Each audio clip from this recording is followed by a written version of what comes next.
প্রথম হচ্ছে আপনার এই কথাটা খুব রাইটলি বলেছেন যে আমরা সত্যিকার অর্থে বিএনপি নির্বাচনমুখী দল, গণতান্ত্রিক দল। আমরা নির্বাচন করবো, ইনশাল্লাহ নির্বাচন করব।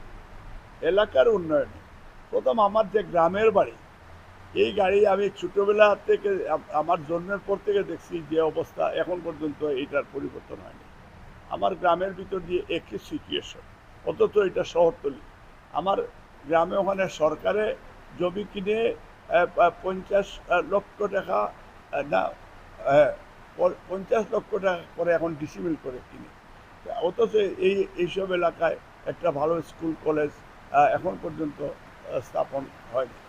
আমরা একটা স্কুল গ্রামের ভিতরে, এটা তাও আমি বিএনপি যখন পাওয়ারে ছিল তারা জায়গা দিয়েছে, আমি বাবু বৈশ্বর রায়কে এই বাড়িতে বসে ওনাকে নিয়ে এটা ওপেনিং করার পরে এখন মোটামুটি একটা স্কুল গ্রামের ভিতরে হয়েছে।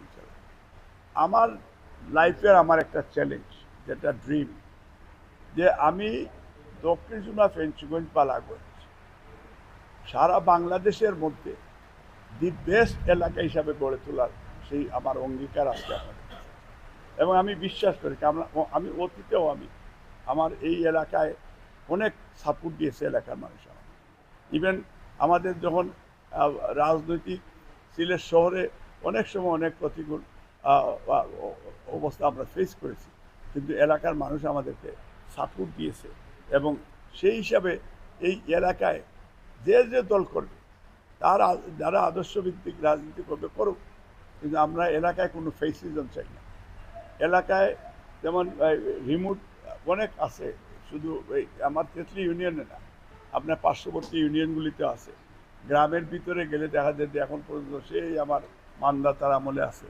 আপনি দেখবেন ইনশাল্লাহ, যেভাবে অন্তত এইটা বলতে পারি যে সাইফুর রহমান স্যার যেভাবে মৌলিবাজারকে সাজিয়েছেন গেলে, সিলেটকে উনি করেছেন, ইলিয়াস আলী তার এলাকায় করেছে।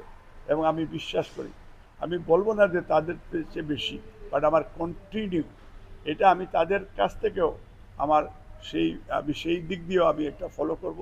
এবং ইনশাল্লাহ আমার কন্টিনিউ আমার ঘুম খাওয়ার টাইম করে এটা আমি আমার এলাকার উন্নয়নের জন্য আমি স্পেন্ড করবো ইনশাল্লাহ।